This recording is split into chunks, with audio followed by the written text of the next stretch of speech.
சரி, இந்த போரில் வந்து பாகிஸ்தான் வீழ்த்தப்பட வேண்டும் அப்படிங்கிறதான் எதிர்பார்ப்பான்றது நிறைய பேர் அதே தொடர்பாக தான் பேசிக்கிட்டு இருந்தாங்க. ஆனால் திடீரென்று சீஸ் ஃபயர் அறிவிக்கப்பட்டது வந்து விமர்சனத்துக்கு உள்ளாக இருக்குது. நீங்கள் எப்படி பாருங்கள்? சீஸ் ஃபயர் என்பது போர்க்கால நடவடிக்கைகளில் ஒன்று. சீஸ் ஃபயர் அப்படின்னு சொன்னால் போர் முடிந்து விட்டது என்று அர்த்தம் கிடையாது. இந்த பிரச்சனையில் இதுவரை நடந்தவை என்ன? நான் உங்களை தாக்காது இருக்க வேண்டும் என்று சொன்னால் இதையெல்லாம் நீங்கள் செய்ய வேண்டும் என்கிற கட்டளைகள், செய்ய வேண்டும் என்கிற நிர்பந்தங்களை விதிப்பதற்கு பெயர் தான் சீஸ் ஃபயர். நாம் இஸ்ரேல் ஹமாஸ் யுத்தத்தில் கூட பார்த்துருக்குறோம். சீஸ் ஃபயர் சொல்லுவாங்க, அப்புறமா நடக்கும். அதுபோல் இந்த சீஸ் ஃபயர் என்பது ஏதோ போர் முடிந்து விட்டதாக கருதி கொண்டு ஒரு சிலர் தவறாக பேசிக்கொண்டிருக்கிறார்கள். இது தவறானது. இந்தியா 11 வான்நிலைகளை பாகிஸ்தானுடைய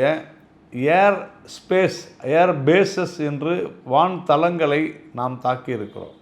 குறிப்பாக மற்ற நாடுகளுடைய, எதிரி நாடுகளுடைய விமானங்கள், அவர்களுடைய ஏவுகணைகள், ட்ரோன்கள் போன்றவைகளெல்லாம் தடுத்து நிறுத்தக்கூட மிக முக்கியமான ஒரு தளத்தை நாம் ஒட்டுமொத்தமாக அழித்திருக்கிறோம்.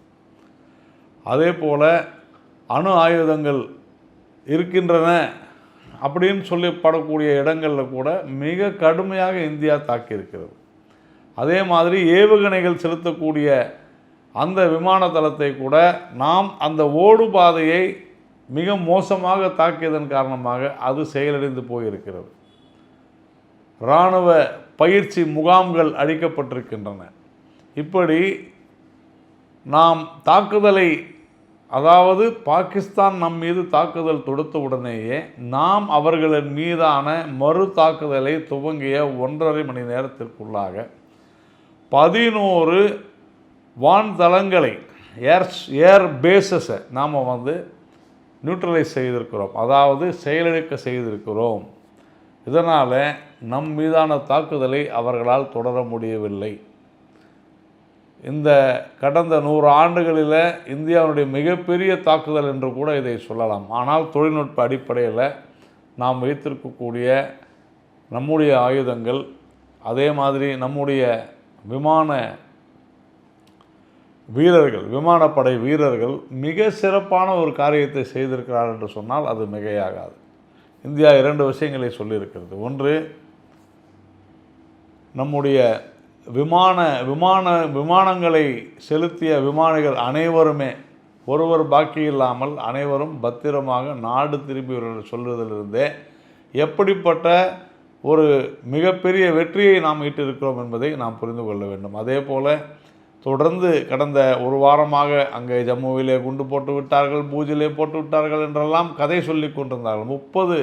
30க்கும் மேற்பட்ட விமான நிலையங்கள் மூடப்பட்டன இந்தியாவில், எல்லை மாநிலங்களில். ஆனால் இன்றைக்கு காலையில் வந்திருக்கக்கூடிய செய்தி, அனைத்து விமான நிலையங்களும் மீண்டும் திறக்கப்பட்டன. அந்த அளவிற்கு இந்தியாவினுடைய பாதுகாப்பை உறுதி செய்திருக்கிறது இந்த நடவடிக்கை. அதனால் சீஸ்ஃபயர் என்பது ஏதோ போரை நாம் முற்றிலுமாக நிறுத்திவிட்டோம் என்பது தவறானது. இன்று 12ஆம் தேதி, இன்று 4:30 மணி என்று நினைக்கிறேன், நம்முடைய அந்த போர்க்கால நடவடிக்கைக்கான தலைமை அதிகாரி இன்று ஊடகங்களின் மூலமாக நமக்கு நல்ல செய்தியை சொல்லுவார். இந்தியா என்னென்ன மாதிரியான நிர்பந்தங்களை விதிக்கிறது, போர் வேண்டுமா வேண்டாமா, போர் நிறுத்த வேண்டும் என்று சொன்னால் என்னவெல்லாம் செய்ய வேண்டும் பாகிஸ்தான் என்பது போன்ற பல்வேறு விஷயங்களை இன்றைக்கு நாம் இன்னும் ஒரு 2-3 மணி நேரத்தில் கேள்விப்படுவோம். அதனால் இதில் ஏதோ இது சில சோசியல் மீடியாவில், சமூக ஊடகங்களில் தவறாக பதிவிட்டு வருவது என்பது கண்டிக்கத்தக்கது. பாகிஸ்தானில் இருக்கக்கூடிய மீடியாக்களெல்லாம் பாகிஸ்தானை புகழ்ந்து எழுதி கொண்டிருக்கின்றன. ஆனால் இங்கு தான் பத்திரிகை சுதந்திரம் என்கிற ஒரு அடிப்படையில் விமர்சனங்களை, அதுவும் இல்லாத நடக்காத விஷயங்கள் எல்லாம் கூட நடந்ததாக சொல்லப்படுவது என்பது தவறானது, மாற்றிக்கொள்ள வேண்டும். டொனால்டு ட்ரம்ப் இந்த விஷயத்தை முதல்ல அறிவித்தது ஏன் அப்படிங்கிற மாதிரியான ஒரு கேள்வி முன்வைக்கப்படுது. இது குறித்து சிறப்பு நாடாளுமன்ற கூட்டத்தை கூட்டி பிரதமர் மோடி விளக்கம் அளிக்கணும்னு ராகுல் காந்தி சொல்லியிருக்காரு. நாம் மிக தெளிவாக சொல்லி இருக்கிறோம். யார் என்ன சொன்னாலும் அது குறித்தெல்லாம் நமக்கு கவலை இல்லை. நம்முடைய இராணுவ தலைமையகம் சீஸ்ஃபயர் என்பதை, அதாவது இந்த பிரச்சனைக்கு பேச்சுவார்த்தை நடத்துவதற்காக 2 நாட்கள் நாம் தற்காலிகமாக நிறுத்துவதற்கு நாம் ஒப்புக்கொண்டிருக்கிறோம். இதற்கு பெயர் ஒரு புரிதலை ஏற்படுத்த வேண்டும். புரிந்துணர்வு என்று சொல்வார்கள். இது ஒரு புரிந்துணர்வு தானே தவிர ஒப்பந்தம் கிடையாது. நாங்கள் போரை நிறுத்திவிட்டோம், அதனால் இதெல்லாம் ஒப்பந்தம் என்பது இனிமேல் தான். நாம் சொல்வதை அவர்கள் ஏற்றுக்கொண்டால் சரி, இல்லை என்றால் என்னவென்று பார்க்க வேண்டும். அதனால் இதில் யாரோ சொன்னார்கள், யாரோ பதிவிட்டார்கள், அதெல்லாம் அவசியமற்றது. நம்முடைய அரசாங்கத்தின் நிலை என்ன என்பதைத்தான் பார்க்க வேண்டும். நம் அரசாங்கம் சொல்வதைத்தான் நாம் ஏற்றுக்கொள்ள வேண்டும். நம் இராணுவம் என்ன சொல்கிறது அதைத்தான் ஏற்றுக்கொள்ள வேண்டும். மற்றபடி அவர்கள் இப்படி ட்வீட் செய்தார்கள் என்று சொன்னால் அது எல்லாமே அரசியல். நாம் அதுக்குள்ளே போக வேண்டிய அவசியம் இல்லை. இதே இந்த சீஸ்ஃபயர் அறிவிக்கப்பட்ட அதே சமயத்தில் இந்திரா காந்தியை புகழ்ந்தும் மோடியை விமர்சித்தும் இதெல்லாம் வந்தது. இந்திரா காந்தி எப்படி ஒரு போரை முன்னெடுத்தாங்க, மோடி நிறுத்தியிருக்காரு அப்படின்னு. இந்த 1971ஆம் ஆண்டு நடந்ததை 2025ஆம் ஆண்டோடு ஒப்பிட்டு பேசுவது என்பது தவறானது. சசி தரூர் காங்கிரஸ் கட்சியினுடைய பாராளுமன்ற உறுப்பினர் மிக தெளிவாக இந்த விஷயத்தில் சொல்கிறாங்க. அதை எதையும் ஒப்பிடுவதே தவறு என்று தெளிவாக சொல்கிறார். இது குழந்தைத்தனமானது, விஷமத்தனமானது, சிறுபிள்ளைத்தனமான ஒப்பீடு. நாம் இந்தியா என்று தான் பார்க்கிறோம். இந்திரா காந்தியோ அல்லது நரேந்திர மோடி அவர்களையோ நாம் ஒப்பீடு இந்த மாதிரி விஷயங்களை நாம் தனி மனிதர்களோடு அல்லது பிரதமர்களோடு என்றெல்லாம் ஒப்பிட்டு பேசுவது தவறானது.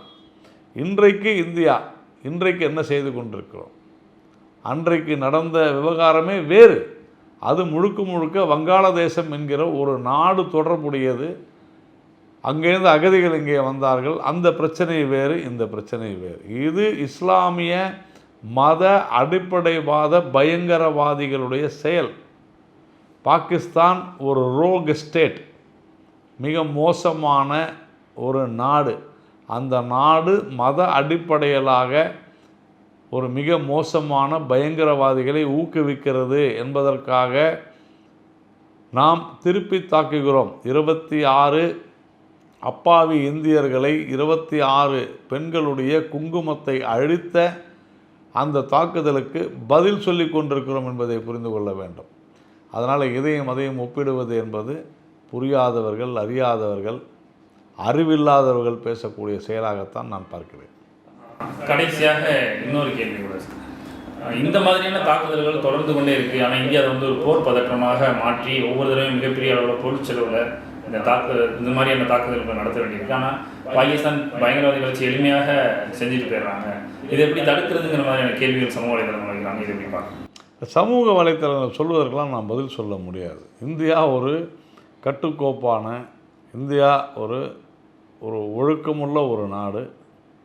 இங்கே ஜனநாயகமிக்க ஒரு நாடு. அதே சமயத்தில் ஜனநாயகம் என்று இருந்தாலும் கூட நம் மீது யார் தாக்குதல் கொடுத்தாலும் அதை நாம் ஏற்றுக்கொள்வோம். நம்ம உடனடியாக அதற்கான பதிலை சொல்வோம். இதுதான் விஷயமே. மத அடிப்படைவாதம் என்பது, இஸ்லாமிய மத அடிப்படைவாதம் என்பது உலகம் முழுக்க இருக்கக்கூடிய படுபயங்கரமான கோரமான ஒரு செயல். வெறிபிடித்தவர்கள் செய்யக்கூடிய செயல். அந்த மாதிரி வெறிபிடித்தவர்களை போன்று இந்தியா நடந்து கொள்ள முடியாது. ஏனென்றால் ஹிந்து கலாச்சாரம், இந்திய கலாச்சாரம் என்பது நமக்கு நம்முடைய எந்த விதமான உணர்ச்சி வசப்படாமலும் நாம் இருக்கக்கூடிய ஒரு நாடு. நம்முடைய கலாச்சாரம் அப்படிப்பட்ட கலாச்சாரம் என்பதை நாம் புரிஞ்சுக்கணும். அது புரியாமல் பேசுவது என்பது, நாம் பாகிஸ்தானை ஒரு நாடாகவே அது ஒரு பயங்கரவாத நாடாக இருக்கும் பொழுது அவர்கள் எப்படி செய்கிறார்கள். இன்றைக்கு கூட இந்த சீஸ்ஃபயர் என்று சொல்லப்படுவது போர்க்கால நடவடிக்கைகளில் ஒன்று. நாம் ராமாயணத்தில் கூட பார்த்துருக்கோம். நிராயுதபாணியாக ராவணன் இருக்கும் பொழுது இன்று போய் நாளைய வா என்று ராமன் சொல்லவில்லையா? போரை ராமன் பயந்து போய் நிறுத்திவிட்டார் என்று சொல்வார்களா? கிடையாது. மகாபாரதத்தில் கூட நாம் பார்த்துக்கணும். பகவான் கிருஷ்ணர் பலமுறை இந்த போரை நிறுத்துவதற்காக முயற்சி செய்தார். வேண்டாம், உனக்கு அதிகமான உயிர் சேதமும் பொருட்சேதமும் ஏற்படுகிறது, வேண்டாம் நிறுத்து என்று சொன்னபோது கூட கேட்கவில்லை. அதற்காக பாண்டவர்கள் போரை நிறுத்த எத்தனைத்தார் என்று சொல்லிவிட முடியுமா? போர்க்காலத்தில் சங்கு ஊதினால் போர் நின்றுவிடும், மறுபடியும் மறுநாள் துவங்கும். இந்த மாதிரி சீஸ்ஃபயர் என்பது நம் புராணங்களில் கூட இருக்கிறது. அதனால் நாம் போரில் கூட ஒரு ஒழுக்கத்தோடு நடந்து கொள்ளக்கூடிய ஒரு நாடு நம்முடைய நாடு. சகிப்புத்தன்மை மிக்க ஒரு கலாச்சாரம் கொண்ட ஒரு நாடு. ஆனால் இஸ்லாமிய மத அடிப்படைவாத பயங்கரவாதம் என்பது சகிப்புத்தன்மை கிடையாது. இங்கு நமக்கு சகிப்புத்தன்மை இருக்கிறது, கட்டுப்பாடு இருக்கிறது, ஒழுக்கம் இருக்கிறது, நேர்மை இருக்கிறது, திறமை இருக்கிறது, தொழில்நுட்பம் இருக்கிறது, எல்லாவற்றையுடைய தியாகசீலர்கள் நிறைந்த நாடு இந்தியா. பாகிஸ்தான் அப்படி இல்லை. அதனால் அவர்களை போன்று நாம் செயல்பட வேண்டும் என்று சொல்வது தவறு. அதனால்தான் முதலே சொன்னார்கள், 26 பேரை சுட்ட பிறகு கூட, இங்கு கொன்ற பிறகு கூட பயங்கரவாதிகளுடைய இருப்பிடத்தை மட்டும்தான் இந்தியா தாக்கியதை தவிர பாகிஸ்தானுடைய அரசு அலுவலகங்களையோ பொதுமக்கள் மீதோ கை வைக்கவில்லை. ஆனால் பாகிஸ்தான் அதன் பிறகு செய்த அப்பொழுதும் கூட நாம் அவருடைய வான்நிலைகளை தான் தாக்கினோமே தவிர பாகிஸ்தானில் இருக்கக்கூடிய பொதுமக்களை நாம் தாக்கவில்லை. இதுதான் ஹிந்து என்கிற சகிப்புத்தன்மை கொண்ட ஒரு கலாச்சாரம் என்பதை உலகம் முழுக்க புரிந்து கொள்ளும் என்பதை நாம் அறிந்து கொள்ள வேண்டும். ஒரே நாள் நிகழ்வு நன்றி.